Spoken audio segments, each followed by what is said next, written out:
Va ora in onda Zoom, il drive time in mezzo ai fatti con Antonino Danna.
Antonino, a te la linea. Bentornata cara Sveva e grazie amiche e amici miei, ma non dell'avventura, buonasera, siete sulle magiche onde di Radio Libertà, questo è Zoom, il drive time in mezzo ai fatti. Io sono Antonino Danna e questa è la puntata numero 964 di oggi, martedì 25 di marzo dell'anno del Signore 2025, l'Annunciazione. Anticamente gli anni Capodanno si contava dall'Annunciazione, quindi se volete buon anno a tutti. Cominciamo la nostra trasmissione. Vi ricordo, date il sangue, in ospedale serve sempre, salverete vite umane, chi salva una vita umana salva il mondo intero. Secondo appello radiolibertà.net, fesso chi non lo legge, perché vi perdete liberamente del direttore responsabile Giovanni Sallusti, gli auto da Fe di Giulio Cainarca, la rassegna stampa di Sammy Varin e molta altra bella robina ancora. Le coordinate a cui stabilmente incrociamo: 340 670 9659 se volete mandarci le vostre zappe o WhatsApp, oppure 029294 7222 se volete dire la vostra attraverso il telefono quando lo dirò io. Allora, noi cominciamo la trasmissione con un caveat. Potrebbe succedere nel corso della trasmissione, almeno entro le ore 19:45, poi non sappiamo se la sentenza arriverà in serata, potrebbe succedere insomma di ricevere informazioni o notizie dalla Corte di Cassazione a proposito del caso Erba. Per cui se questo dovesse accadere, noi siamo pronti a stravolgere completamente la diretta di questa sera. Per cui vi terremo informati se ci saranno ovviamente aggiornamenti, se ci saranno notizie. Noi siamo qua e aspettiamo eventuali news direttamente dal palazzaccio, come è chiamato appunto il Palazzo della Cassazione. Se questo dovesse accadere, noi a questo punto interromperemo la trasmissione e passeremo a una diretta fiume sull'argomento con Giulio Cainarca e naturalmente ci sarà il telefono aperto e molto altro ancora. Un'altra cosa che vi voglio dire è che avete ascoltato il pezzo iniziale, Franco Battiato, Shock in My Town del 1998 dall'album Gomma Lacca. Domenica 23 l'immenso maestro Battiato avrebbe compiuto 80 anni. Ci piace salutarlo con uno dei pezzi forse non tra i più conosciuti o gettonati. Certamente non è il Battiato degli anni 80, che è quello che diciamo così più ha fatto presa sull'immaginazione popolare, però la sua grandezza giganteggerà per i secoli a venire. Questo più tutta la produzione sperimentale degli anni 70. Faccio un nome soltanto, e quelli che davvero amano Battiato e conoscono il rock progressive degli anni 70 sanno a quale brano mi sto riferendo: Arekna Mess, dal disco Pollution del 1972, un brano cantato all'incontrario che però è un grandissimo pezzo di musica, non soltanto come testo ma soprattutto di bravura musicale. Bene, detto ciò, io voglio ricordare anche quello che il maestro Battiato diceva, e cioè: io voglio sentirmi cretino guardando e ascoltando persone molto più intelligenti di me. È una saggia regola di condotta che in questo programma abbiamo sempre cercato di applicare per quanto possibile, perché anche noi vogliamo sentirci fortemente cretini vedendo e ascoltando persone ben più capaci e preparate di noi e intelligenti soprattutto di noi. Allora, adesso arriva lui, implacabile come sempre, Pierluigi Magnaschi con Diritto e Rovescio. Sveva, vai pure.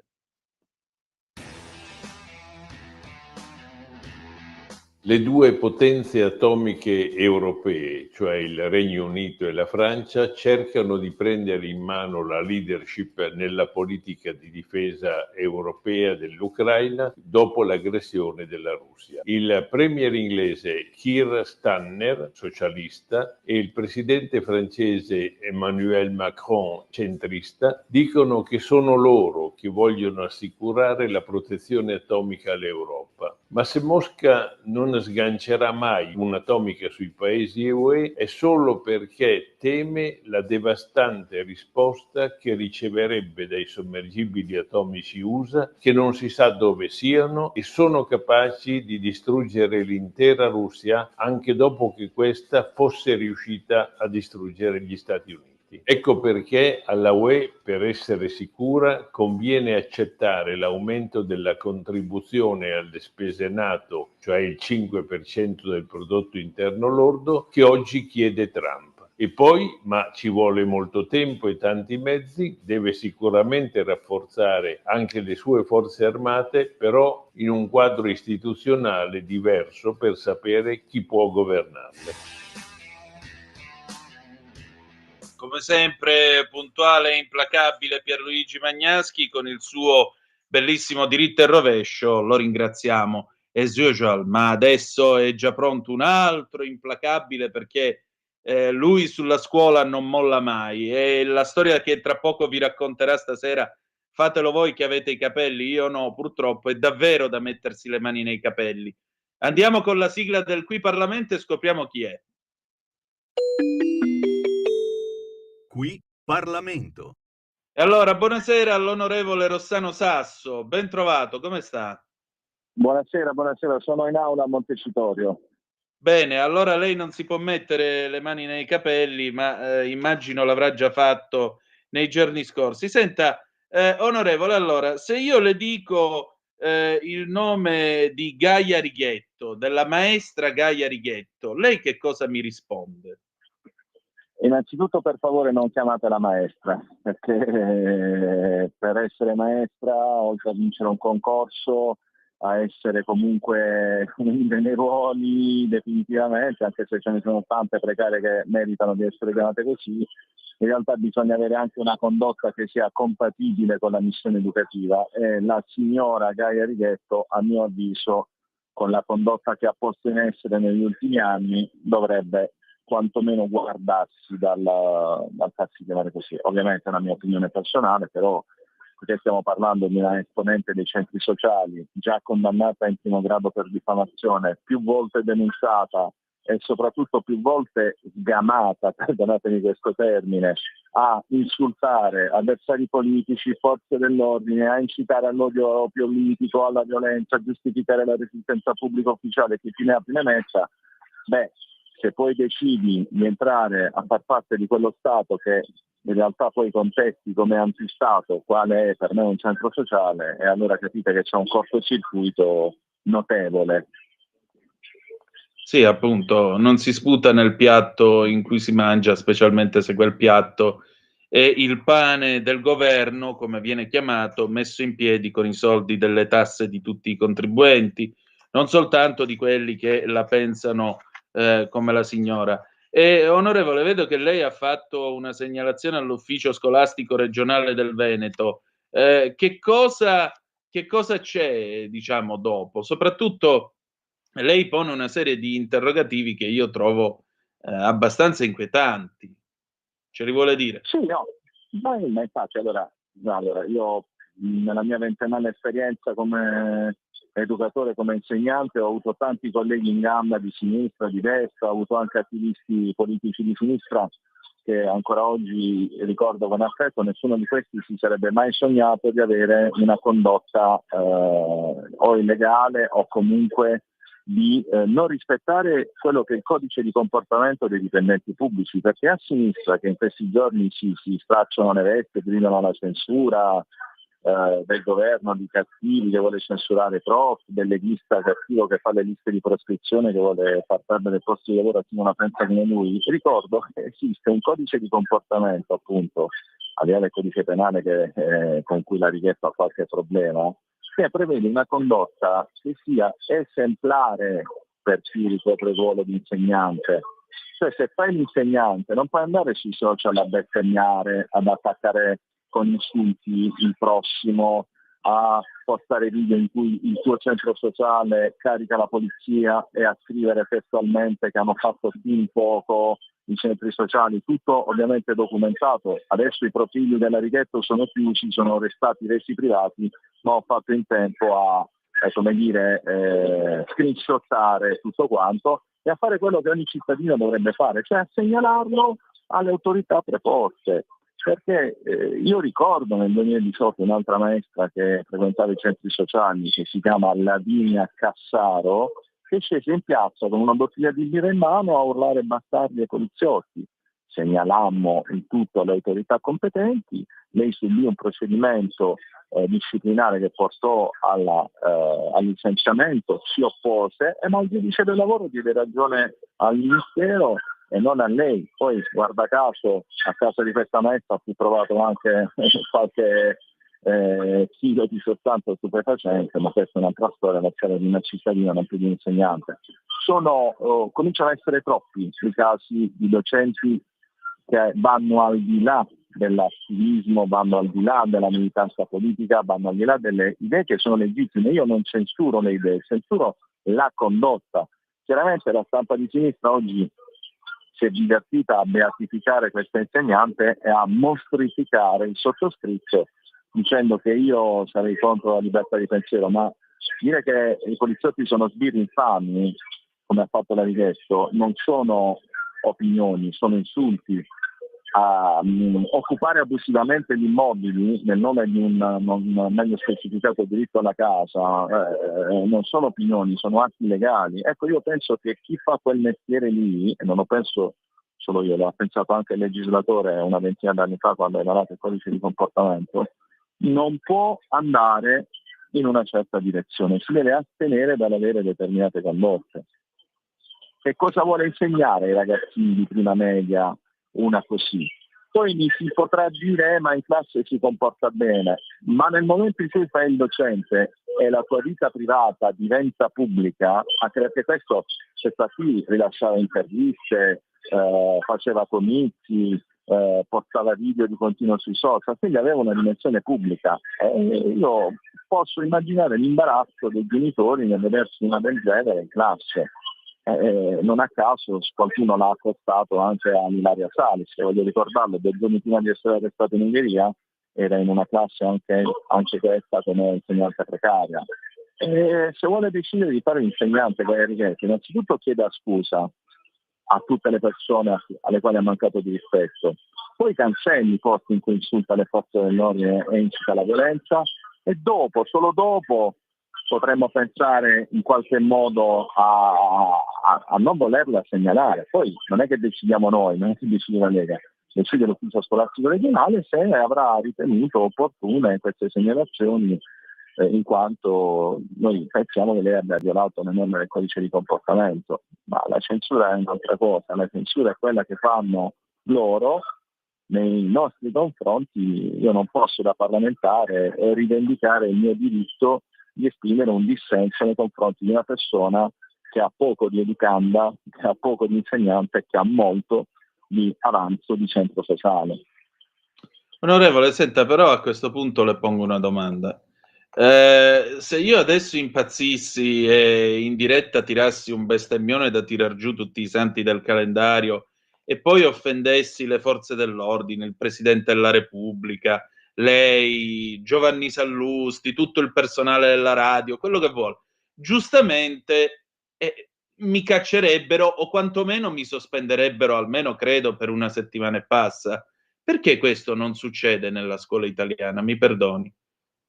Cioè, siccome noi altri siamo privati, le decisioni si prendono subito.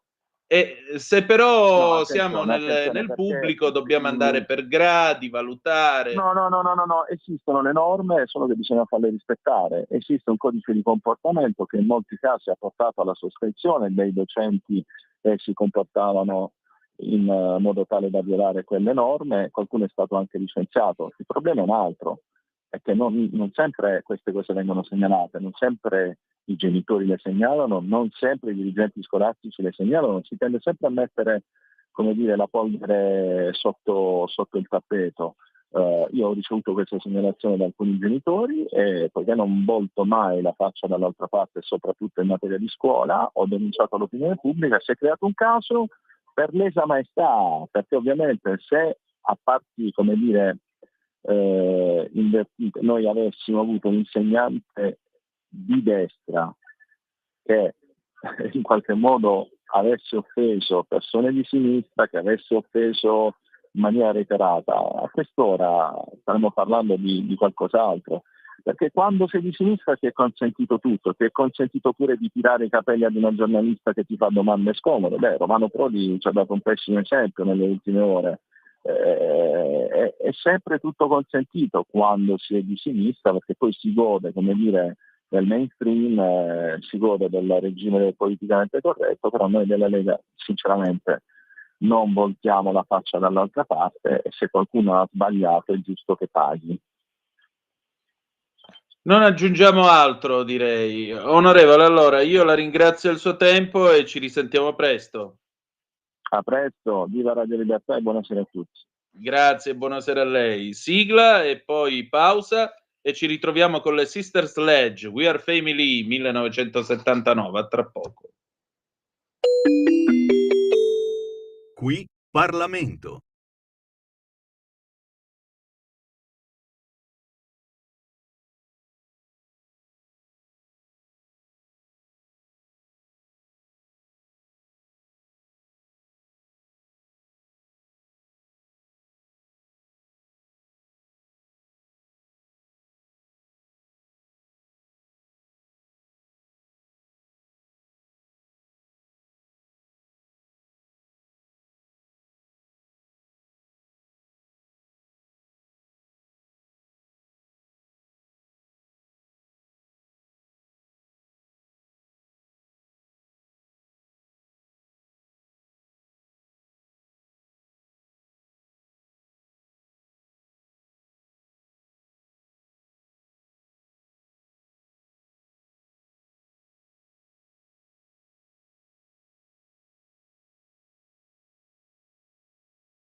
Di nuovo a te la linea, Antonino. Ci provo. Si è inceppato Skype. No, non è possibile. Ah, sì, ci siamo.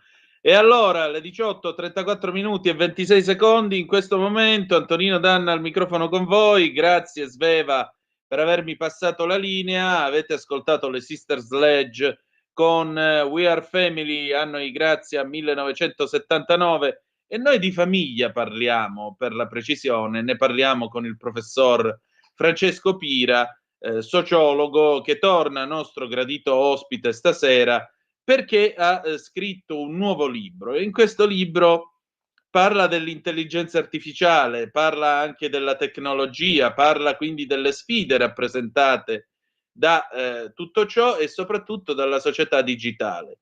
Chi è che è nell'occhio del ciclone? Chi è che soprattutto deve fare un salto di qualità davanti alle sfide poste alla società digitale? Due realtà, la scuola e la famiglia.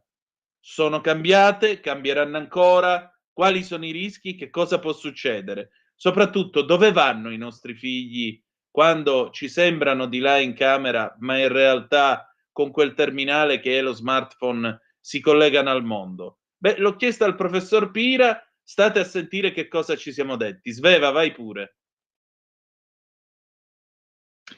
Questa sera è tornato a trovarci un amico, oltre che un gradito ospite e un sociologo importante, è il professor Francesco Pira, docente associato di sociologia dei processi culturali e comunicativi al Dipartimento di Civiltà Antiche e Moderne dell'Università di Messina, nonché condirettore della rivista Addiction and Social Media Communication, fa parte dei comitati scientifici di riviste e convegni in Italia e all'estero, ed è stato anche, tra le tante cose che ha fatto, i tanti libri che ha scritto, coordinatore e responsabile scientifico per l'Italia del progetto OIR sulla didattica inclusiva Erasmus Plus Open Innovative Resources, finanziato dall'Unione Europea, che ha visto insieme le università di Lublino, Oviedo e Messina. Ora, io ho il piacere di ritrovarlo, sono 20 anni che ci conosciamo e quindi fa piacere anche avere un amico che ti viene a trovare. E però la nostra, diciamo, il nostro momento di allegria viene smorzato da un fatto. E il fatto è che è uscito questo libro che si chiama La buona educomunicazione del professor Pira per i tipi di Franco Angeli. Adesso ve lo voglio anche mostrare, eccolo qui. Eccolo qui. Allora, la buona comunicazione, scuola e famiglia, un approccio sociologico nella nostra nuova vita on life, con la prefazione del professor Pier Cesare Rivoltella. È uscito appunto per i tipi di Franco Angeli, editore, in questi giorni, e in particolare è un volume che si legge anche in tempi abbastanza rapidi, ma che vi fa pensare e non poco. Perché? Perché la buona educomunicazione, e poi gli chiederò anche questa cosa della vita on life, dalla vita online a quella vita on life. Questo volume presenta anche i risultati di una ricerca che è stata fatta appunto a cura del professor Pira e che si occupa del rapporto tra scuola, famiglia e la società online, la società dei social, la società nella quale noi viviamo in una sorta, lui scrive, di panopticon, cioè una sorta di carcere che era stato teorizzato nel Settecento, nel quale appunto un guardiano riesce a vedere le vite di tutti quanti. Grazie ai social noi oggi viviamo una vita che praticamente non ha mai tendine, non ha mai camere da letto, non ha mai privacy o intimità, come si diceva una volta. E perché non ce l'ha? Per il semplice e banale motivo che questa vita online ha completamente abbattuto questi limiti. Su chi riverbera tutto questo? Sui nostri figli. E il vero problema è famiglie e scuola e i nostri figli che, come diceva Karl Popper, vengono al mondo già programmati per fare una cosa, adattarsi alle condizioni che trovano. Ecco, ora vediamo che condizioni trovano, e sono condizioni, tra l'altro, nelle quali nelle famiglie non c'è più l'autorità dei genitori, non c'è più l'idea, diciamo così, di una guida, c'è in realtà una democrazia, una parità che poi in realtà fa fallire l'idea anche di suddivisione dei compiti, quindi dall'idea di democrazia mi pare che siamo passati all'idea di anarchia, ma di questo e altro parleremo con lui. Professore, intanto buonasera e bentornato. Buonasera a voi, a tutti i radioascoltatori e a chi ci sta seguendo. Spero che questa nostra conversazione sia utile anche per capire qual è la strage appunto di Erba. il grandissimo cambiamento della società e proprio come diceva lei rispetto al tema delle nuove generazioni. Le nuove generazioni stanno cambiando il modo, anzi hanno già cambiato il modo di giocare, hanno già cambiato il modo di apprendere, hanno già cambiato il modo di relazionarsi con gli altri e questo può essere un fatto molto positivo se noi adulti siamo nelle condizioni di trasmettere loro quei valori che purtroppo si stanno perdendo in una chiama liquidità subito Giulio, fammi pericolosa, rientrare, hanno o respinto se il invece non siamo capaci.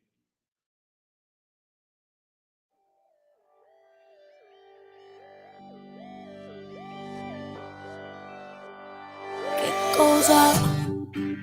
Forse ho voglia di te, ma non riesco a trovare un fiammifero per guardarmi dentro. Non lo so cosa voglio, però ad ogni modo, allora cos'è tutto questo tormento che mi brucia dentro? Cos'è?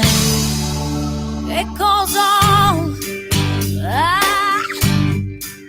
Forse cerco qualcosa, qualcuno che mi porti via. Vivo per...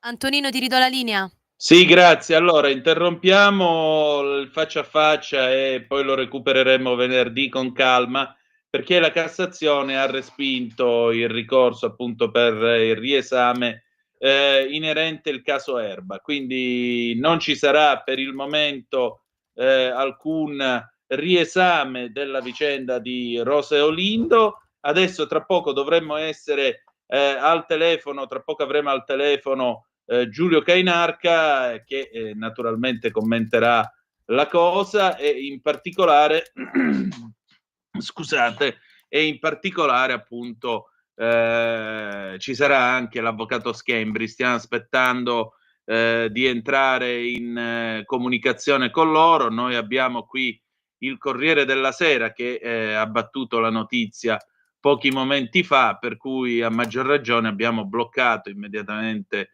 il come si dice, abbiamo bloccato il abbiamo bloccato il faccia a faccia di questa sera e Savà Santir abbiamo naturalmente provveduto a darvi le notizie, per cui la Cassazione insomma ha detto di no. Strage di Erba, respinto il ricorso, no alla revisione del processo, resta l'ergastolo per Olindo Romano e Rosa Bazzi. Per i giudici della Cassazione non è stato ritenuto fondato nessuno dei motivi con i quali si chiedeva di rivedere la decisione di luglio presa dalla Corte d'Appello di Brescia, che aveva dichiarato l'inammissibilità del nuovo procedimento. Quindi non c'è niente da fare, la Cassazione si è espressa. Sì. Ciao, sono Sveva. Sì, ecco, tra poco avremo, potete ascoltare, questo è il bello della diretta, vedete, tra poco avremo in comunicazione Giulio Cainarca, vediamo di averlo al telefono. Sì, la notizia è uscita e non Sì. l'ergastolo appunto non viene, È confermato. Non viene modificato. Mm. Ok, mi ha detto di passarti, va bene? Sì. Ok, grazie. Giulio, ci sei? Allora, vediamo se riusciamo ad avere Giulio Cainarca al telefono, poi cercheremo di avere anche l'avvocato Fabio Schembri per un primo commento a caldo, ovviamente. Vediamo un po' se abbiamo Giulio Cainarca. Pronto? Sì, pronto Antonino, buonasera, ciao. Buonasera Giulio, a tutti. allora, la notizia è stata battuta adesso dal Corriere della Sera, te le leggo in diretta. Strage di Erba, respinto il ricorso, no alla revisione del processo, resta l'ergastolo per Olindo Romano e Rosa Bazzi. Per i giudici della Cassazione non è stato ritenuto fondato nessuno dei motivi con i quali si chiedeva di rivedere la decisione di luglio presa dalla Corte d'Appello di Brescia, che aveva dichiarato l'inammissibilità del nuovo procedimento. Questa è la notizia che mi dispiace tra l'altro darti, perché insomma tu, l'avvocato Fabio Schembri... ma me l'attendevo larghissimamente, non è una sorpresa per una quantità di motivi. Ne parleremo domani mattina con l'avvocato Diego Soddu, che è tutore legale di Olindo Romano e Rosa Bazzi, a partire dalle 9:40 e con Carlo Cambi. Noto soltanto che se gli elementi nuovi vengono portati da carabinieri o procura, diventa possibile rivedere le cose o aprire nuovi capitoli. Se gli elementi nuovi li porta la difesa dopo 18 anni di duro lavoro e una quantità di esperti, molti dei quali abbiamo sentito anche qui in radio, perché abbiamo fatto gli speciali tutti i lunedì e martedì, e sono esperti di rilievo internazionale, se gli elementi nuovi li porta la difesa, non vengono considerati. Con tanti saluti all'articolo 111 della Costituzione e al giusto processo. Non ho altro da aggiungere alla tua valutazione, Giulio, anche perché chiaramente la cosa più sgradevole di tutta questa vicenda non è tanto le ragioni del diritto e le ragioni di umanità che hai sempre addotto e che sono alla base di ciò che hai fatto nel tuo lavoro giornalistico, perché hai fatto una serie inchiesta giornalistica e non lo devo certo dire io, ma diciamo così, la cosa più sgradevole è che adesso avremo i soliti tifosi che grideranno ai 420 che giustizia è fatta, perché Antonino, mi puoi dare veramente 4 minuti di tempo, perché mi hai preso al volo e fra 3 minuti anzi sono a disposizione, perché vorrei fare anch'io una serie di osservazioni a questo proposito. Se ti va bene ci sentiamo tra 3 minuti. Va bene, allora fra 3 minuti Sveva per favore chiama sia Giulio Cainarca che l'avvocato Schembri. Attacca pure Giulio, grazie. Allora, questo è il bello della diretta e questo è il bello di fare la radio, perché le notizie qui si commentano rapidamente. Tra l'altro, vedete, la concitazione del momento è stata tale che avete sentito anche Sveva a microfono alzato mentre parlava appunto con Giulio Cainarca, e questo è un'ulteriore dimostrazione del fatto che la radio non può che essere immediatezza e commento immediato dei fatti e di ciò che accade minuto per minuto. Adesso abbiamo anche preso alla sprovvista Giulio Cainarca, che pure era pronto, insomma, sapeva, era in campana da stamattina ovviamente sull'argomento, però già sapete che domani in diretta Giulio commenterà tutto questo con l'avvocato Soddu, che si occupa di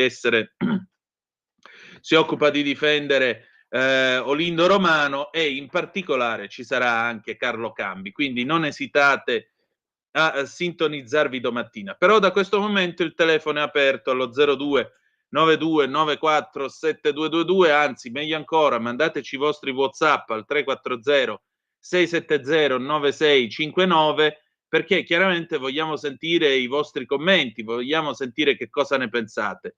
Tra non molto avremo con noi l'avvocato Fabio Schembri, che ovviamente si è battuto anche lui in questa vicenda. Poi proveremo, però l'orario credo che non ci aiuterà molto, l'orario potremmo tentare di avere Felice Manti, ma di questo ne parleremo dopo. Sveva, fra 2 minuti chiama Giulio Cainarca per favore. Io do il buonasera e il bentornato all'avvocato Fabio Schembri. Buonasera avvocato.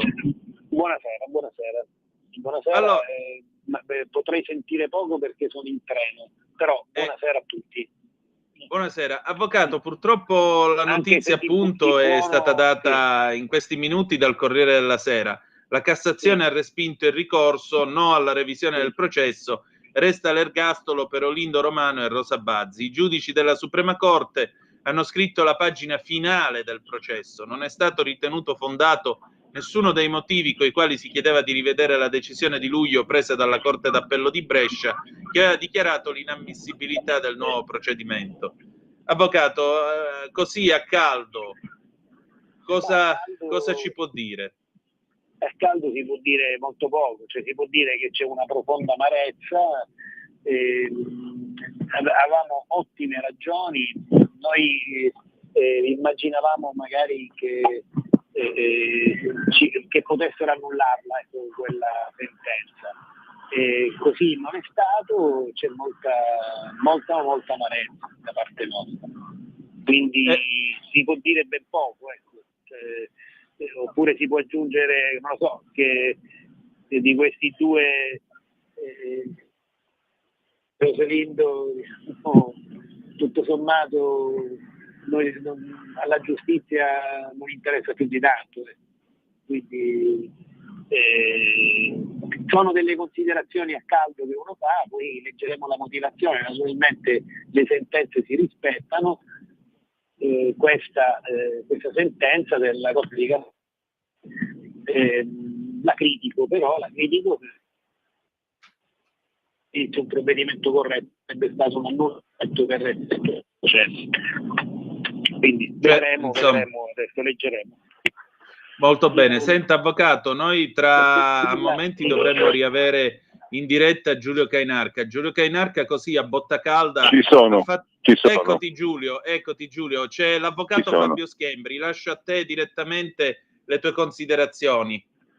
Sì, ho sentito purtroppo a spizzichi e bocconi quello che stava dicendo l'avvocato Schembri, che saluto e che da cittadino torno a ringraziare, perché ha fatto insieme all'avvocato Bordeaux, al professor Nicodascola, all'avvocato Morello, all'avvocato Soddu un lavoro di straordinario valore civile che non diminuisce affatto in relazione a questa sentenza, perché rimane, secondo me, da cittadino di questo paese, rimane un lavoro straordinario che è stato compiuto a beneficio di Olindo Romano e Rosa Batti, ma a beneficio di tutti noi, ed è il motivo per cui abbiamo dedicato sempre tanto spazio a questa vicenda, perché è una vicenda che ci toccava e ci riguardava, tocca e ci riguarda tutti, per cui io ne approfitto anche in questo momento per ringraziare tutto il pool, diciamo, e anche non meno tutti coloro che abbiamo sentito anche in larga parte in queste settimane.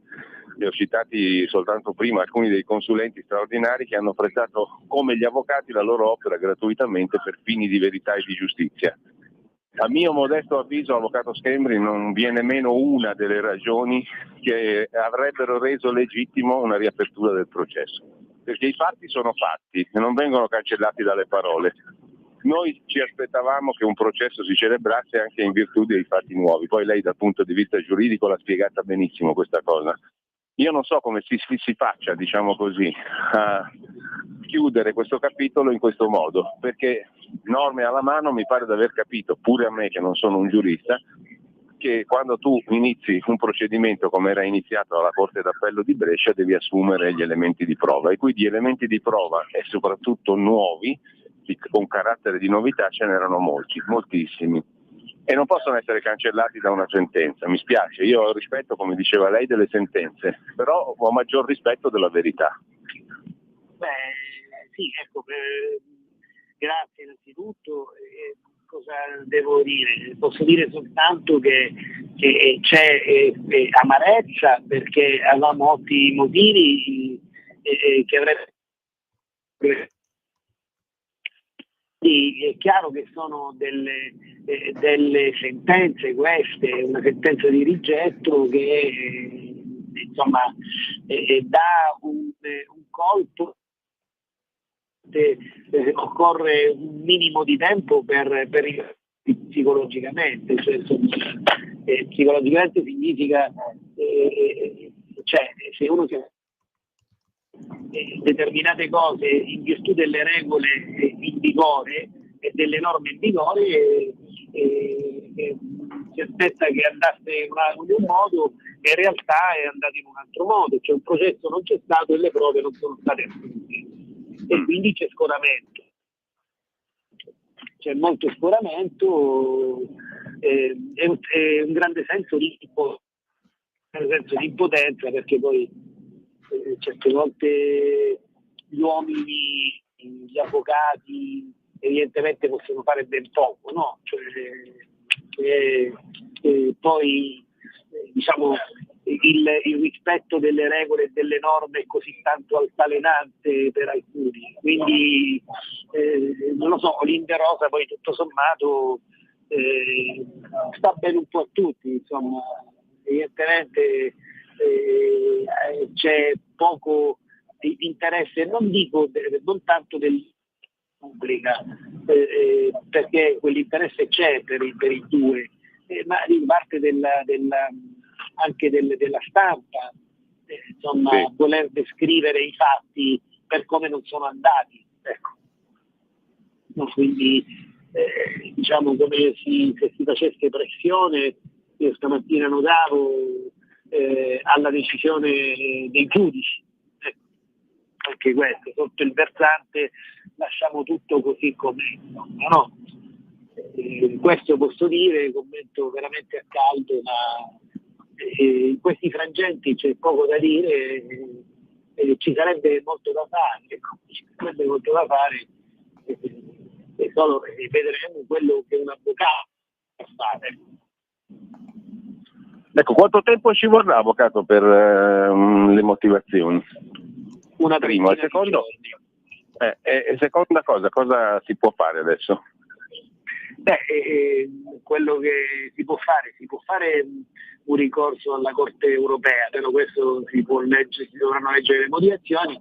Poi per quanto riguarda l'istituto della revisione si possono presentare ovviamente delle domande di revisione nonostante il rigetto della prima domanda che abbiamo presentato, però naturalmente ci vogliono sempre delle prove nuove.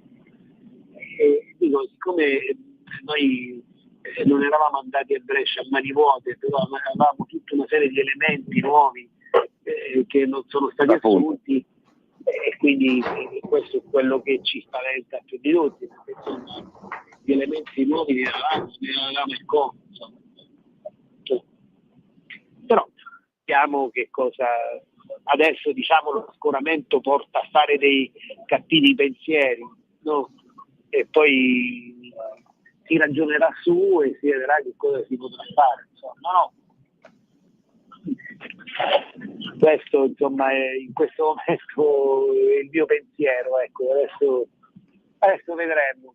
Ecco, noi ci aspettavamo, dicevo prima, un altro tipo di provvedimento, ecco, ci aspettavamo un annullamento della sentenza, così non è stato, ne prendiamo atto con grande rammarico e con grande amarezza. E vabbè, vorrà dire che ci sarà un giudice a Bruxelles, cioè io credo che la cosa più importante sia perseverare ulteriormente, no? Voglio dire, avvocato, non sono favole quelle che avete addotto davanti ai giudici bresciani e davanti alla Cassazione, per cui voglio dire, se uno ha le sue ragioni e crede di farle e crede siano giuste, è giusto che provi a farle valere, insomma. Sì, aggiungo una considerazione però, avvocato, ma come si fa a dire che è stato celebrato un processo che non è stato celebrato? È quello su cui ragionavamo prima della giornata di oggi, no? Come si fa a dire che sia stato celebrato un processo senza assunzione dei testimoni? Io sinceramente non saprei spiegarlo. Non lo saprei spiegare, mi rifiuto di abbracciare un principio del genere, però così è stato per Olinder Rosa. Poi magari la giurisprudenza, così come è cambiato orientamento oggi per Olinder Rosa, poi raddrizzerà quello che era l'orientamento che era favorevole, diciamo, dal punto di vista dei principi ad Olinder Rosa. Diciamo, questo è abbracciare veramente una decisione dove si fa apparire che un processo ci sia stato senza che effettivamente il vero processo sia stato celebrato. Io da avvocato sinceramente non mi adeguo e non capisco. No. No, io ho richiamato prima anche le conversazioni che abbiamo fatto in queste settimane con consulenti, l'ultimo dei quali il dottor Marzio Capra, ma posso citare il professor Sartori, la professoressa Scarpazza, il defunto ingegner Rabiti. Insomma, questi hanno accumulato nelle loro consulenze una quantità di elementi certamente nuovi. Io non posso che bypassare quello che è stata la sentenza di oggi. La bypasso perché io conosciuto i fatti. Ecco, non riesco a spiegarmi, avvocato, come determinati fatti siano stati cancellati, perché questo è un processo nel quale i fatti non sono riusciti mai a entrare. Ma questo è da 18 anni che va avanti questa storia così. Si sono soppressi sin da subito i fatti, poi qualcuno è riuscito a raccontarli qualche anno dopo e adesso si simulano dei processi che non sono stati celebrati. C'è sempre una mezza conoscenza, cioè di un lato di una medaglia, ma all'altro lato poi resta sempre sepolto, almeno all'opinione pubblica, quindi come se si temesse, diciamo, di assumere delle prove che porterebbero disavventura. E poi chiaramente, qui diciamolo chiaramente, poi è una questione di politica giudiziaria, ci sono tutte probabilmente dei capitoli collaterali che si andrebbero ad aprire, che quindi diciamo molti sono gli interessi convergenti, tutto sommato a molti giova che la situazione resti così com'è. Questo è poi diciamo una sintesi che io posso fare di questo strano fenomeno che per il processo di Erba si è venuto a generare. Quindi, però vedremo, siamo qui da 17 anni che siamo qui, no? Vi chiedo scusa, sta per entrare in comunicazione anche Felice Manti, inviato da Il Giornale. Felice, vi devo anche avvertire, però ne approfitto per avvertire la regia che io ho un ritorno pessimo, per cui credo di aver sentito l'8% di quello che ha detto l'avvocato Schembri. Sì. Ecco, regia, quindi ho fatto molta fatica a seguire la discussione perché non sentivo praticamente nulla. Questo lo dico a beneficio di chi deve sistemare le cose probabilmente in regia. Sì. Felice Manti, eccoci, siamo io, tu, Giulio Cainarca e l'avvocato Schembri. Scusatemi se vi interrompo dalla regia. Che cosa c'è da dire? Mi sentite? Sì, scusate un attimo la regia, sì, Sveva? Nulla, che purtroppo l'avvocato, essendo in treno, si sentono sotto tantissimi rumori, quindi purtroppo più che alzare il volume non si può fare. Io vi lascio che sono in treno purtroppo che non si sente bene. Saluto a tutti prima che cada la linea, insomma. Sì. Va bene. Grazie avvocato. Grazie, un saluto avvocato. a tutti. Allora, Felice, ben trovato. Un commento a caldo su quanto accaduto con la Cassazione che dice no alla riapertura del caso Erba. Allora, la decisione ovviamente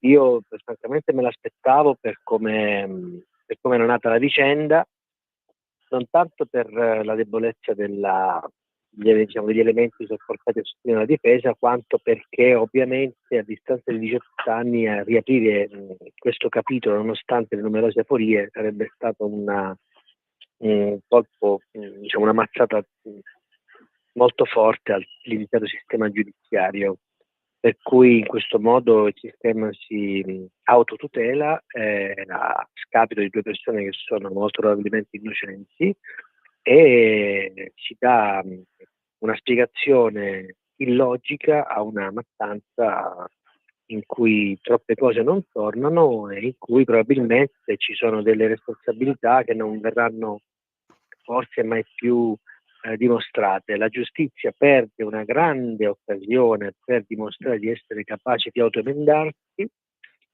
La magistratura nel suo complesso, secondo me, ne esce fortemente ridimensionata nelle sue determinazioni di voler in qualche modo segnare un cambio di passo, e l'intero sistema giudiziario subisce il contraccolpo di questa vicenda che probabilmente avrà strascichi, politici e giudiziari nei prossimi anni, perché è pacifico e questo verdetto lascia l'amaro in bocca a tanti, sia chi è convinto legittimamente della colpevolezza dei due, chi come il sottoscritto Edoardo Montolli, che da anni ci battiamo perché questo questa sentenza venga ribaltata lascia, diciamo, grande amarezza nel fatto che la revisione processuale era l'unico strumento in grado di giocare una nuova partita giudiziaria e valutare se effettivamente queste prove granitiche avrebbero retto a un secondo grado di giudizio o se le nuove scoperte scientifiche che erano state fatte da un pool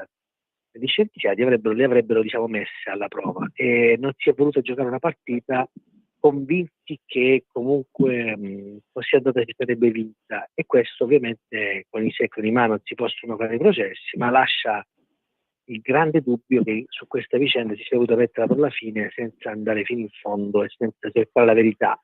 Per noi giornalisti non è una sconfitta, perché il nostro compito non è riaprire i processi, il nostro compito è scrivere la verità. In questi anni abbiamo scritto verità documentali che siamo pronti a controbattere in qualsiasi sede e in qualsiasi contesto. Sono altri i colleghi che hanno voluto modificare o edulcorare il valore e il significato di alcune prove che sono state esibite in questi anni. Restano i dubbi, restano le amarezze, resta il grande senso di ingiustizia che questa decisione, tutto sommato comprensibile, lascia, soprattutto in un momento così delicato per la vita del paese, in cui la giustizia per l'ennesima volta è sul banco degli imputati per l'enorme incapacità di portare a casa risultati soddisfacenti e verità condivise. Giulio. Felice, io ti volevo chiedere, come puoi spiegare, come puoi spiegare ai tuoi lettori una sentenza come quella che è stata fatta a luglio scorso dalla Corte di Brescia, laddove si dà per effettuato un processo e si entra nel merito della valutazione degli elementi di prova addotti per la revisione, senza celebrarlo questo processo, senza assumere gli elementi di prova e senza sentire i testimoni. In base a questo io credevo che la Cassazione avrebbe avuto tutta la possibilità di dire no, qua il processo si deve fare, perché voi non l'avete fatto, senza entrare nel merito, perché la Cassazione non entra nel merito, ma questo principio lo doveva difendere. Quindi abbiamo un processo che non è stato celebrato, ma viene venduto come un processo, e una Cassazione che dice tutto questo va bene.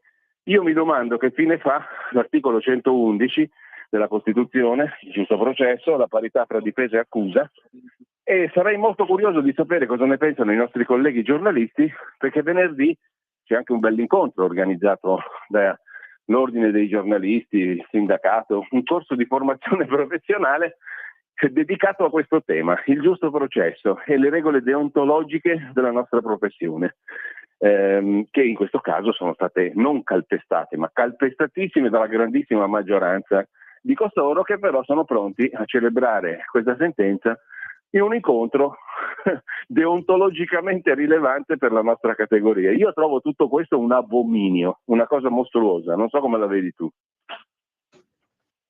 Come devo vedere?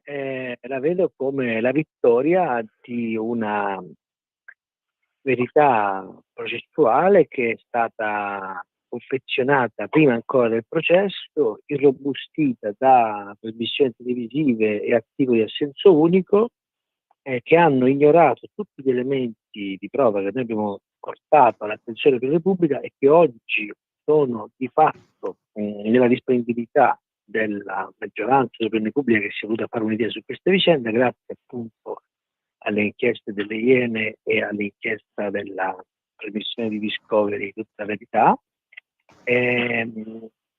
E devo dire l'altro elemento diciamo che sorprende è il fatto che anche oggi si sia ribadito il fatto che l'istanza di Cuno Taxer fosse inammissibile per difetto di deposito.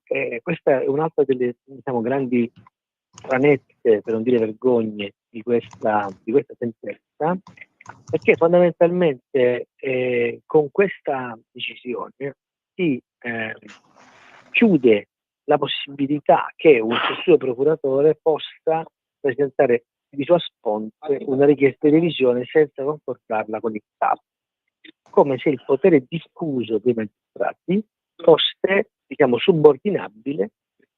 Il potere diffuso è la facoltà costituzionale prevista dall'articolo della Costituzione che tu richiamavi di chiedere la revisione processuale fosse subordinata a un regolamento organizzativo. Quindi qui il problema, come sempre, non è solo e soltanto relativo ai due coniugi dei quali immagino lo stato d'animo oggi, ma fa riferimento a tutto il sistema giudiziario e a tutto il sistema dell'informazione, che, come ho già detto prima e ci tengo a ribadirlo, c'è stato detto che Frigieri aveva riconosciuto Olindo Romano subito e non è vero. Ci è stato detto che c'era una macchia di sangue nella macchina di Olindo Romano e la stranezza è che ce ne fosse una sola, perché vista la mattanza, visto il sangue perso in quella vicenda, ci dovevano essere miliardi di macchie di sangue. E non l'ha vista nessuno perché non c'è una fotografia. Ci è stato detto che c'era una macchia di sangue e quello è un atto di fede perché non c'è la foto.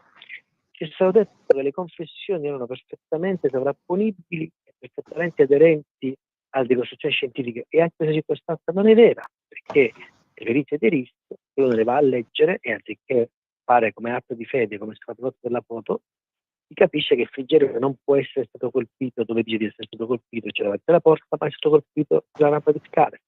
Si capisce che Raffaella Carfagna non può essere stata colpita all'ingresso, come dice Olindo Romano, ma come dicono i RIS all'inizio, ci sono tracce di sangue, tracce del suo sangue nella stipite della porta della stanza da letto, dove lei probabilmente stava cercando di cambiarsi, arrivata a casa, cercando di accendere la luce con un accendino. Ci dicono che le confessioni erano credibili quando abbiamo assistito a questi interrogatori in cui a Olindo Romano e Rosa Bazzi, persone che non certamente di grande intelligenza, è stato posto un out-out o confessi o vi separiamo per sempre, che in quel momento a due persone tragiche che hanno vissuto una vita insieme è suonato come una possibile scappatoia. Qui si è, giocato con la credibilità dell'informazione, dando per scontate delle cose che, se poi uno va alle guarda, non sono andate esattamente così. E quindi c'è anche un problema di informazione. Che molti colleghi siano legittimamente gelosi di queste verità, che oggi trovano una conferma nella sentenza della Cassazione, ci sta, così come ci sta che io non mi accontento di una sentenza di questo tipo e continuerò a applicare l'innocenza dei due. Il problema è che l'opinione pubblica, che è stata, tra virgolette, avvelenata nella narrazione da notizie che poi è stato molto difficile scalzire e sconfiggere: il riconoscimento, la confessione, la macchia di sangue.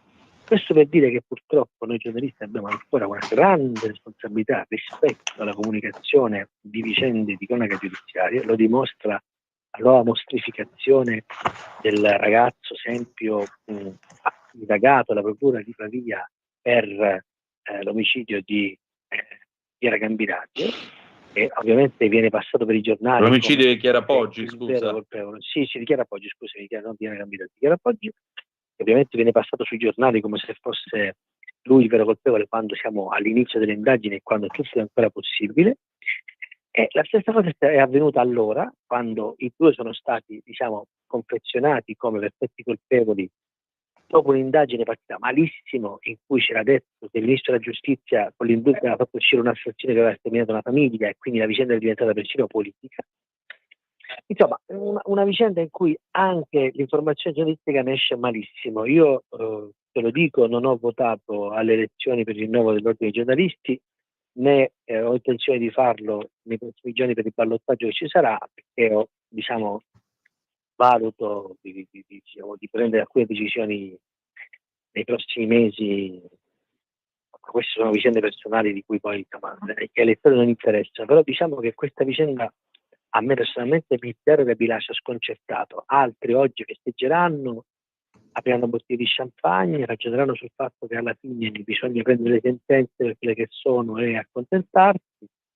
A me resta l'amarezza del fatto che in tutta questa vicenda l'unico magistrato che ha dimostrato di avere a cuore la giustizia è stato Cuno D'Alposter, che è un magistrato coraggioso, che è stato alla Corte Penale Internazionale e che ha avuto il coraggio di chiedere giustizia rispetto a una vicenda che secondo lui non tornava, quindi secondo un magistrato che conosce la legge, conosce la formazione delle prove, conosce come si fanno i processi.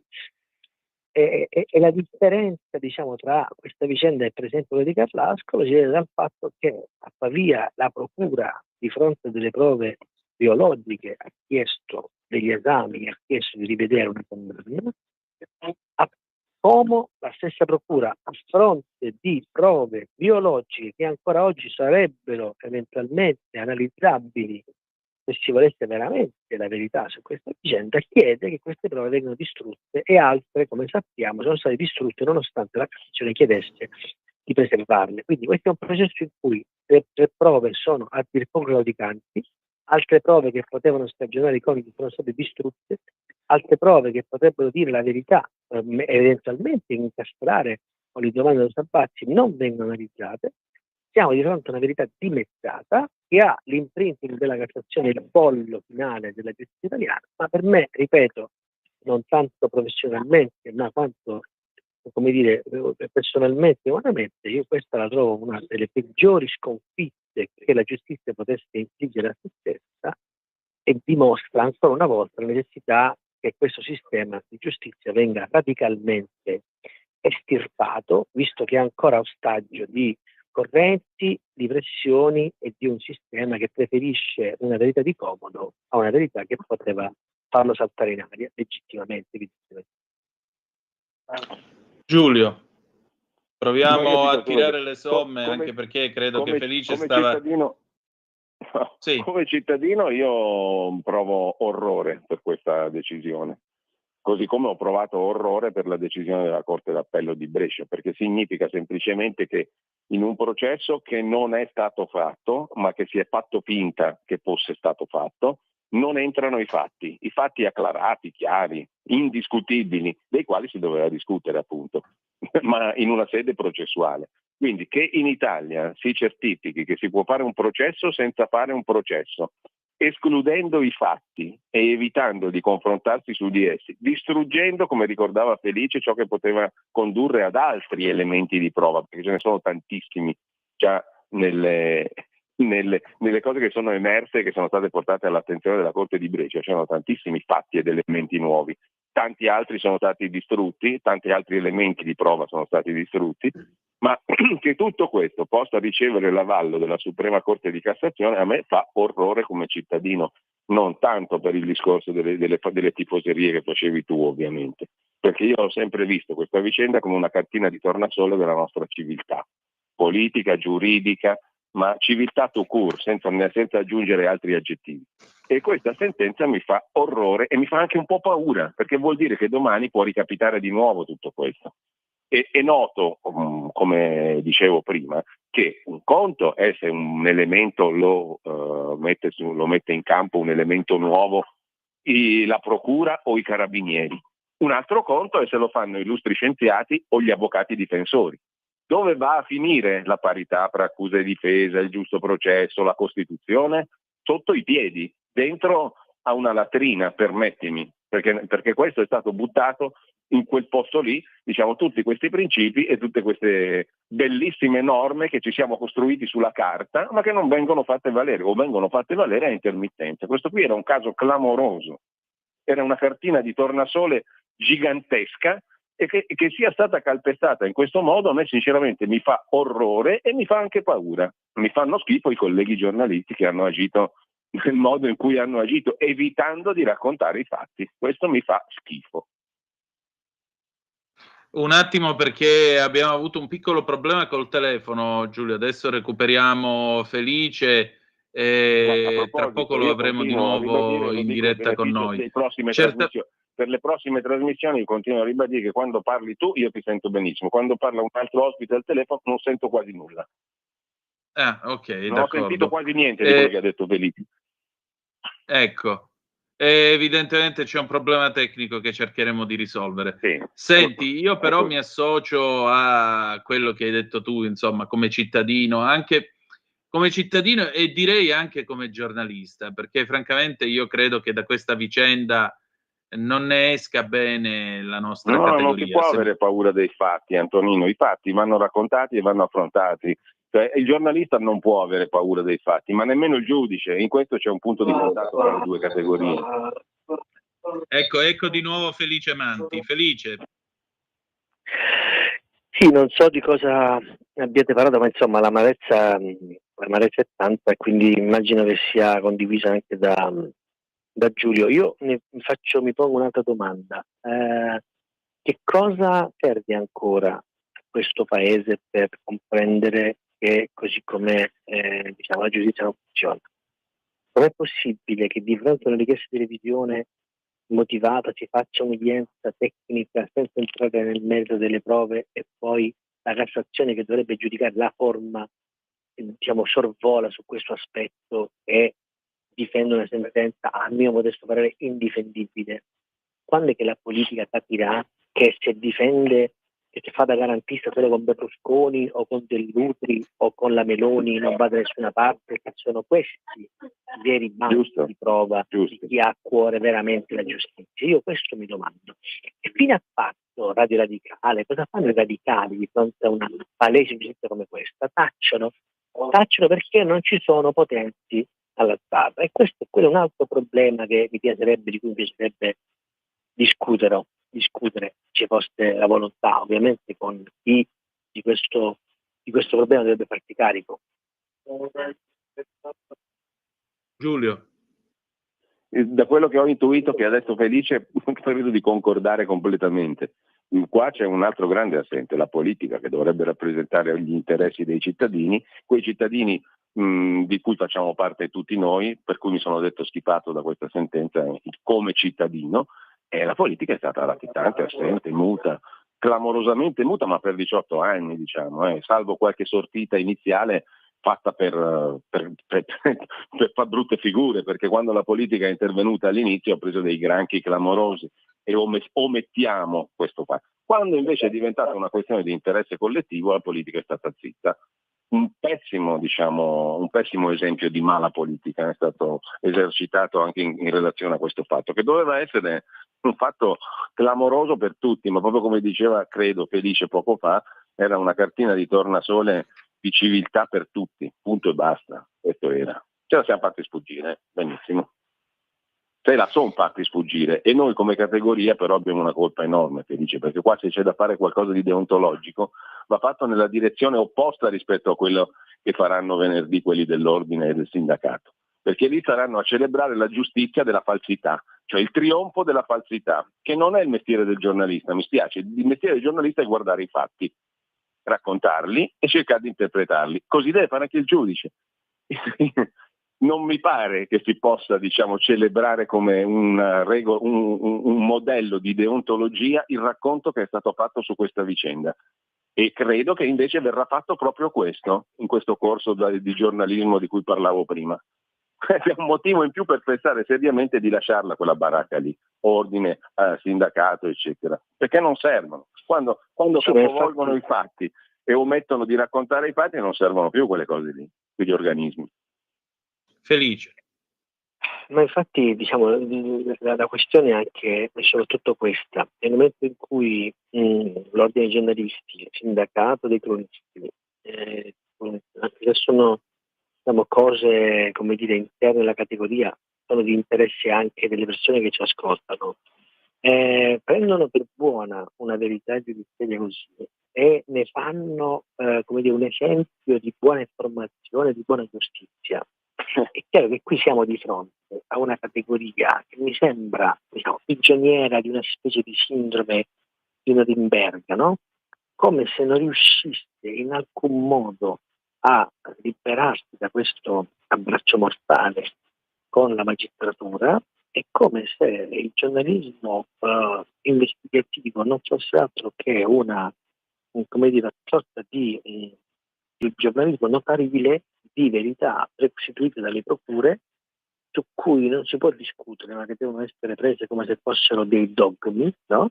In cui la verità non è una verità oggettiva, ma diventa una verità giudiziaria, che a volte è completamente lontana da quella che è la verità, diciamo, attuale. Permettimi di dire una cosa. Sì. Tu che hai raccontato i fatti ti prendi del terrapiattista. Quelli che hanno raccontato balle vanno a fare le lezioni di deontologia professionale. Posso dirti, questo è il minimo. Qui il problema non è solo ed esclusivamente una questione interna all'ordine. Qui c'è un problema di approccio, di verità.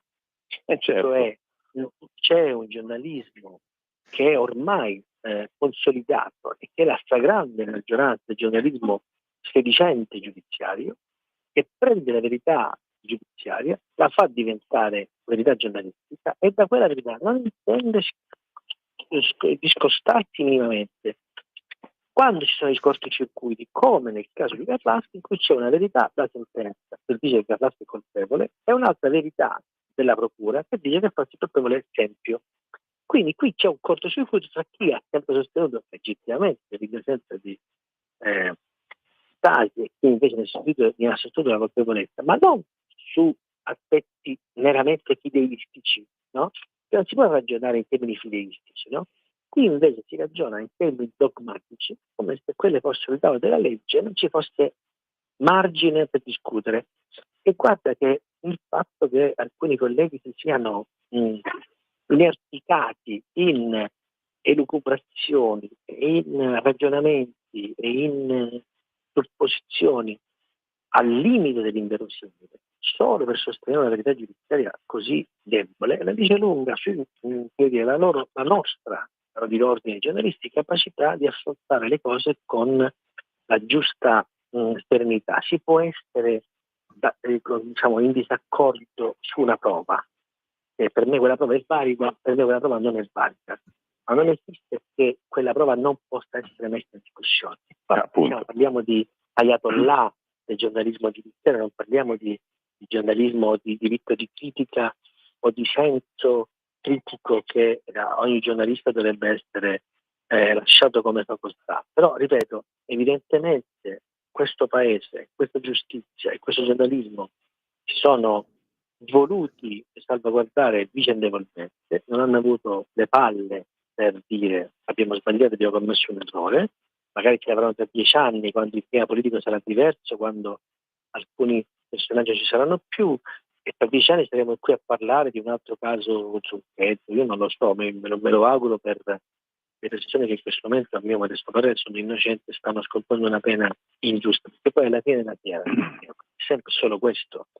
Io e te possiamo discutere quanto vuoi di giustizia, di sofismi, di sentenze, di prove, di macchie, di ragionamenti, di inchieste, di subornazione di testimone, di indagini fatte male, quello che vuoi. Però abbiamo dentro le carceri italiane un terzo di persone che sono recluse agli arresti cautelari, quindi tecnicamente innocenti, e una percentuale di ingiuste detenzioni e errori giudiziari che sono le più alte in Europa, per non dire del mondo, che ogni anno ci costano milioni e milioni di euro di risarcimento. Immaginate cosa sarebbe stato per questo paese una richiesta di risarcimento portata avanti da 2 persone condannate ingiustamente all'ergastolo. Sarebbe stata uno smacco ingiustificabile per tutto il paese. Quindi meglio soprassedere, meglio mettere una tira globale su questa vicenda e andare avanti. Questo purtroppo è l'unica cosa sensata che mi sento di dire in questo momento. Questo paese non ha avuto le palle di mettersi davanti allo specchio e dirci sbagliato. Però a pagare il prezzo sono sempre i debiti. Questa è un'altra cosa su cui probabilmente nessuno riflette. Pensare dove avete visti in TV, dove avete visti in carcere, dove avete visti ai processi, e quelle 2 persone siano capaci di una perizia tale da inferire quelle ferite, senza lasciare tracce, senza farsi male, senza lasciare sangue nell'appartamento, scappare lasciando una vittima viva e poi viene trovata con circa 43 colpi e 8 ferite al capo, con la gola tagliata, lingua tagliata, nonostante avesse dato aiuto, le cui intercettazioni ambientali sono state escusse, cancellate, rimosse dalle fasi processuali e dai giornali per molto tempo, in cui alcune piste molto sensibili e molto credibili, come le piste di droga, siano state escluse a prioristicamente. A me sembra, difendere tutto questo costrutto, mi sembra da parte dei giornalisti una decisione, per carità, legittima evidentemente, ma scellerata rispetto a quello che dovrebbe essere il nostro compito, cioè quello di fare verità. E la verità non è semplice, non è bella, non è profumata, ma al contrario è brutta, è sporca, è cattiva, è puzzolente, e porta con sé tante sovrastrutture e tante questioni che bisogna avere anche il coraggio di affrontare. In questo caso si è preferito mettere la polvere sotto il tappeto sperando che sia qualcun altro un domani a trovare la polvere e dire ops, ci siamo sbagliati. Io non ho parole veramente, credo che sia molto chiaro. Cioè, la cosa che poi mi pongo è se ci andasse di mezzo uno di noi. Perché poi non è, c'è sempre questa idea che in fondo siano fatti per altri, ma la giustizia è un fatto pubblico. E allora, essendo un fatto pubblico, a maggior ragione dovrebbe esserci una certa riflessione su tutto ciò. Riflessione che ovviamente nei prossimi giorni non ci sarà, avremo le solite articolesse di trionfo a dire che i terrapiattisti, appunto, tipo Manti, o tipo Cainarca, o tipo appunto tutti quelli che verranno additati al pubblico ludibrio, e però questo non rende un servizio alla società, questo è il vero problema. Perché poi allora di che discutiamo di riforme della giustizia? Semplicemente se tu cancelli i fatti non fai giornalismo e non puoi fare neanche il giudice, punto. Questa è la morale, secondo me, semplicissima di questa favola. Tu cancelli i fatti e fai una ferita enorme a tutti, perché questo può valere per te, per me, per tutti, e vale per tutti, perché attraverso questo caso vale per tutti. Non fai il giornalista, non fai il giudice, mi spiace, qui non c'è né giornalismo né giustizia, punto. Felice? Io ripeto, ragazzi, noi possiamo cantare, portare la croce quanto vogliamo, per la storia è successo che i colpevoli sono di una cosa e possiamo farci sempre meno dal punto di vista, diciamo, processuale, giornalistico evidentemente ancora possiamo fare molto, e ti garantisco che io e Edoardo Montoli continueremo a impegnarci per far sì che la verità vera venga a galla. Mi aspetto ovviamente legittimamente da parte di questi colleghi che hanno sperato fino all'ultimo che questo processo non sia triste, i soliti improperi e le solite accuse al sottoscritto Edoardo Montoli, a noi, a voi, a tutti quelli che sono fuori di questa vicenda, il solito potere di terapiatismi e diciamo accuse varie. Vi leggo l'agenzia di Bruno Tarfusser che dice: penso che la giustizia con la G maiuscola, quella in cui ho creduto e proseguito per 40 anni, ha perso. Mi dispiace per i due cui non è stata data la possibilità di dimostrare la loro innocenza. Per quanto mi riguarda, rifarei tutto quello che ho fatto, convinto di aver fatto il mio dovere. Oggi posso solo dire di essere dispiaciuto e di essere contento di non far più parte di un ordine in cui ho creduto e che ho sempre servito con entusiasmo e dedizione. Queste sono le parole di Tarso, perché io ovviamente mi sento di sottoscrivere dalla prima all'ultima, perché se in tutta questa vicenda ci fosse stata solo una questione, diciamo, giudiziaria della difesa, che ovviamente fa il suo lavoro e di questo giornalista Gazzogri prova a fare l'inchiesta della vita, allora saremmo, diciamo, nell'ambito delle ipotesi. Ma quando un magistrato come Bruno Tarso, che ha scritto la storia giudiziaria della Corte Penale Internazionale, l'organismo in questi giorni nel mirino di Trump, di Israele e di altri soggetti, perché evidentemente è un organismo che in qualche modo dà fastidio per il suo ruolo, basta per essere un visionario e gli viene addirittura negata la facoltà di esercitare il suo potere di sviluppo, è chiaro che siamo di fronte a un sistema che si è autodifeso. E quando un magistrato come Bruno Tarso, dopo 40 anni di lavoro, dice di essere contento di essere uscito dall'ordine giudiziario, ragazzi, diciamo di fronte a una missione, diciamo, a una situazione di grande dilemma su cui dovrebbero anche interrogarsi i magistrati. Non vi nascondo che in questi mesi ho avuto delle interlocuzioni con alcuni magistrati che sento per lavoro e ai quali ho manifestato tutta la mia amarezza, tutto il mio stupore per come è stata gestita questa vicenda. E ovviamente da parte loro c'è stato sempre, spesso, ma tenderei a dire quasi sempre, grande imbarazzo, che non sono degli sciocchi i magistrati con cui ho parlato, hanno capito c'è qualcosa che non fa, ma per una questione di tazza non hanno avuto le palle di dire che c'era qualcosa che non andava. Bruno Tarso queste palle ce l'ha avute e per questo è stato posto al pubblico ludibrio, trattato come un coglione dopo 40 anni di carriera e dopo aver dimostrato per tavolo di essere in grado di far funzionare come Dio comanda la giustizia quando è stato procuratore capo di Costanza. Non è un caso che Tarfus sia fuori dalle correnti, cioè stato fuori dalle correnti. Non è un caso che in sua difesa non si sia mosso nessuno a livello di AMM, di sindacato delle toghe, CSM o di ministro della giustizia. Non è un caso.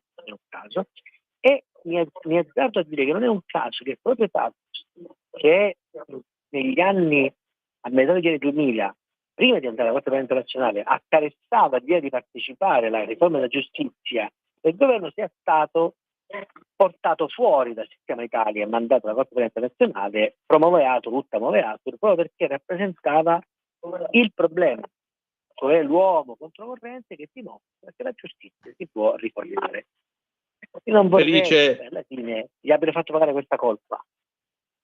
Felice, se ti sposti un pochino il segnale magari si prende meglio, perché ogni tanto la conversazione andava e veniva. Vi chiedo 10 secondi di pausa e poi la replica di Giulio Cainarca. Jingle e torniamo subito.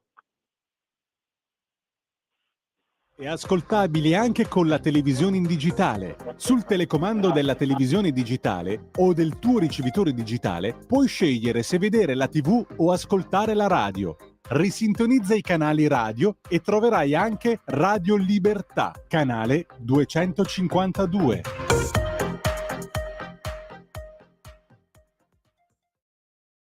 Le 19:35 minuti e 25 secondi sulle magiche onde di Radio Libertà. Stiamo commentando appunto con Felice Manti e Giulio Cainarca la decisione della Corte di Cassazione che, vi ripeto, una quarantina di minuti fa ha deciso che non ci sarà un nuovo processo per Erba. Giulio, prego. Sarei curioso di sentire cosa ne pensano anche gli ascoltatori eventualmente, Antonino, se sei d'accordo.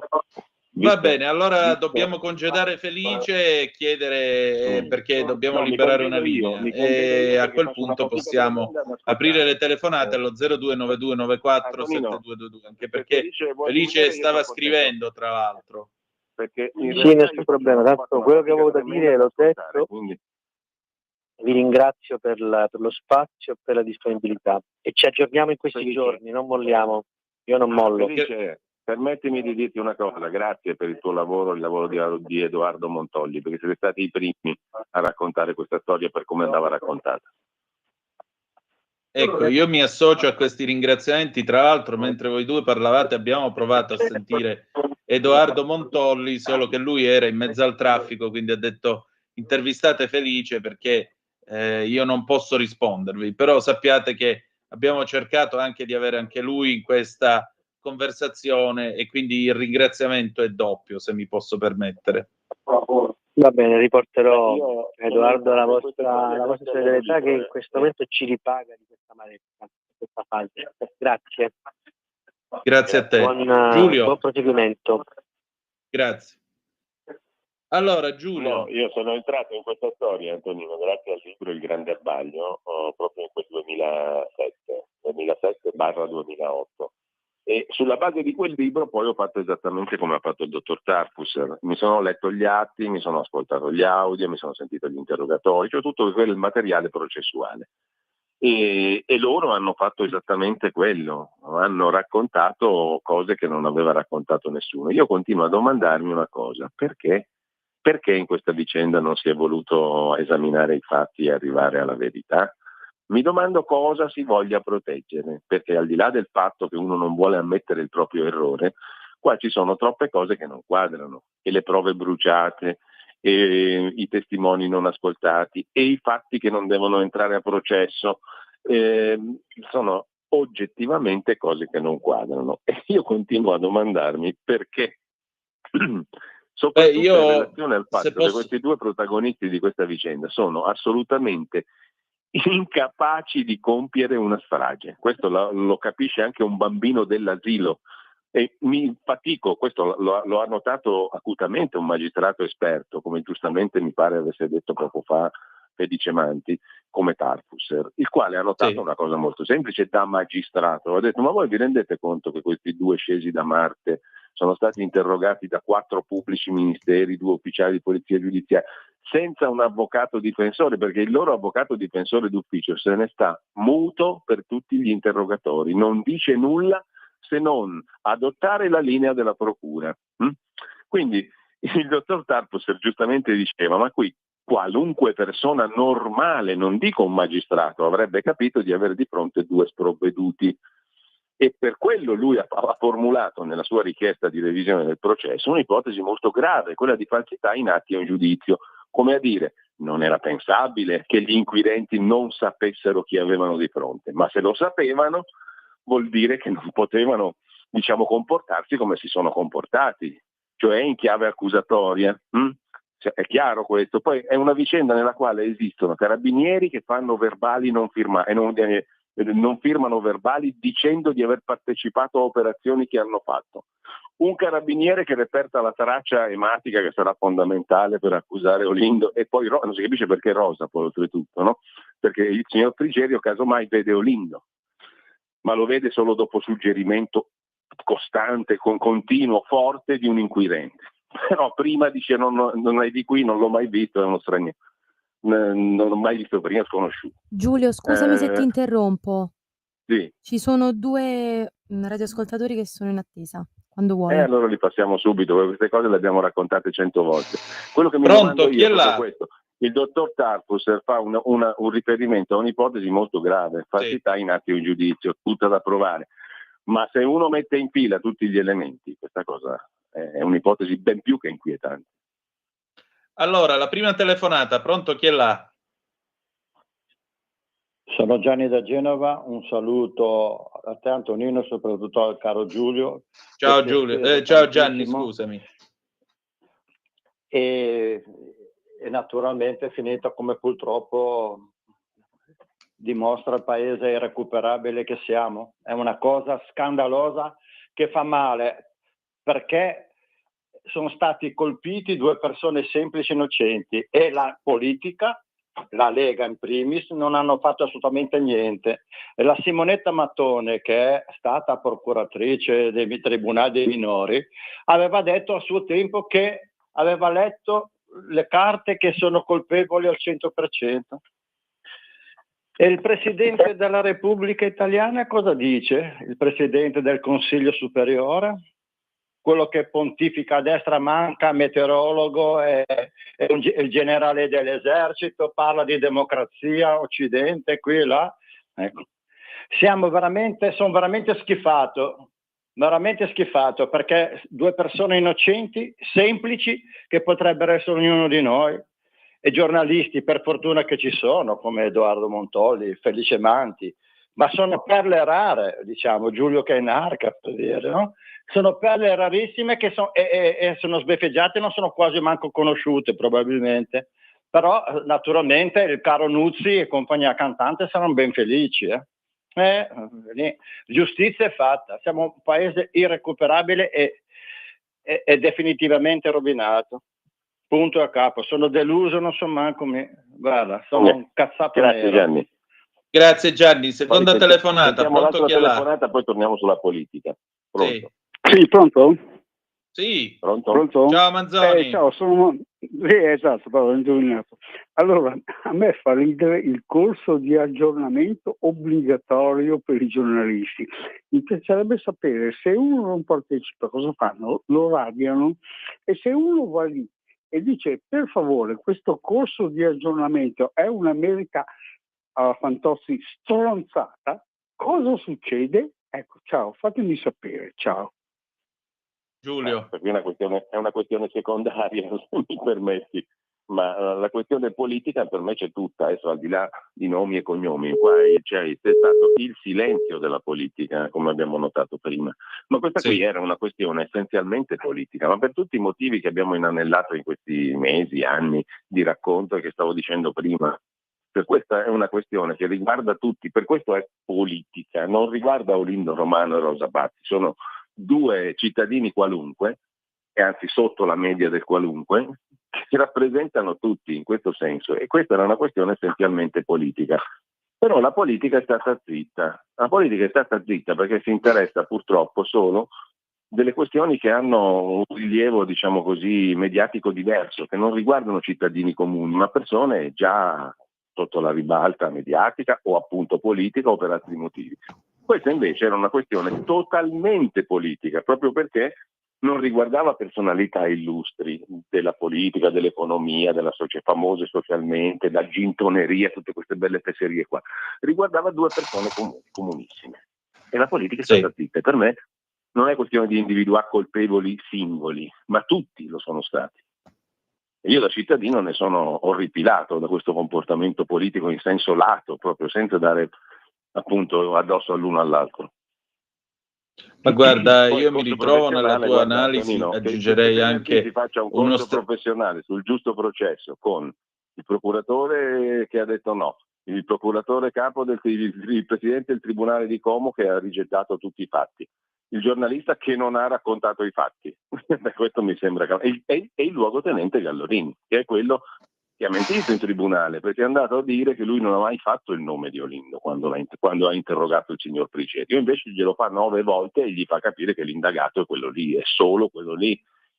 Perché professori neuroscienziati del calibro di Strata e Sartori dicono ma quel modo di condurre l'interrogatorio su una personalità fragile, e poi si è scoperto molto fragile perché intossicata dal monossido di carbonio, quel modo di condurre l'interrogatorio è un modo classico per impiantare una falsa memoria in un testimone vulnerabile. Questo lo dice la scienza e lo dice anche il buonsenso, perché quando un capitano dei carabinieri da 30 anni in quel paese va da un cittadino di quel paese e gli dice Olindo, Olindo, Olindo, Olindo, Olindo, si ricordi se è stato il suo vicino, poteva essere il suo vicino, era lui o non era lui, anche uno diciamo che non capisce molto capisce cosa deve dire o cosa dovrebbe dire, no? E infatti lo dice. Guarda, c'è poco da aggiungere a un'osservazione del genere. Resta il fatto che davanti a questa vicenda uno si chiede che giustizia c'è. E poi hai ragione, e in questo è stato anche abbastanza chiaro Ernesto Galli della Loggia oggi sul Corriere della Sera, sul basso livello anche del dibattito politico e della politica in questo paese. Lui, vabbè, stava parlando di altri temi, ma il concetto di fondo resta quello, cioè non c'è una politica che prende il toro per le corna e dice ragazzi, siccome chiunque potrebbe finire in un ingranaggio, in una vicenda kafkiana, diciamolo pure, come questa qua, e beh, allora vediamo di mettere mano a qualcosa, vediamo di fare una riforma dei codici, quello che vuoi. Non c'è assolutamente niente di tutto questo. Qua c'è da fare una riforma per garantire la parità fra accusa e difesa, per garantire i principi del giusto processo in maniera puntuale, perché i principi ci sono già, solo che non vengono garantiti. Quando tu espelli da un procedimento i fatti, ma di che cosa stiamo parlando? Cioè quando tu dici che puoi espellere i fatti da un processo, di che cosa stiamo parlando? Non c'è Kafka qua che tenga, siamo oltre Kafka. Sì, appunto, siamo in una situazione iper-kafkiana. Se tu da un processo elimini gli elementi di prova, le prove, i fatti, i testimoni, che processo è? Non è un processo, diventa una conversazione frivola, esattamente come se fossimo seduti al bar a parlare dell'Inter o del Milan. Cioè il processo, il suo scopo è verificare i fatti. Se i fatti non ci sono, non è un processo. Manca l'elemento. Non sono mai entrati i fatti. E si è detto che è stato fatto un processo. Ma come fa un processo senza esaminare i fatti e senza ascoltare i testimoni e i consulenti che quei fatti li hanno messi in luce? Vabbè, questo è. Antonino, dobbiamo prendere atto di questo, che in Italia esiste il processo senza processo e la giustizia senza fatti. È un nuovo modello di giustizia, evidentemente, che poi ti dico. La giustizia factless, quello vedi, lo sapevamo già, quello lo sapevamo già. Comunque, senti, io voglio ringraziarti del tuo tempo e insomma noi domani alle 9:40 riprenderemo questo argomento con l'avvocato Diego Soddu, che è il tutore legale di Olindo Romano e Rosa Bazzi, e con Carlo Cambi. Perfetto, per cui direi che avete già un appuntamento segnato in calendario, domani alle 10:30, Giulio Cainarca, l'avvocato Soddu e Carlo Cambi.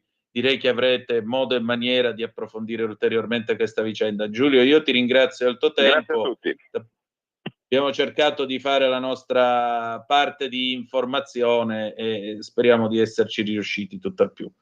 Grazie ancora, noi chiudiamo la nostra trasmissione qui, ci ritroviamo domani alle 18.05 trattabili sulle magiche onde di Radio Libertà. Ci salutiamo con una canzone che è ironico cartiglio, tutto sommato, a quanto vi abbiamo raccontato stasera.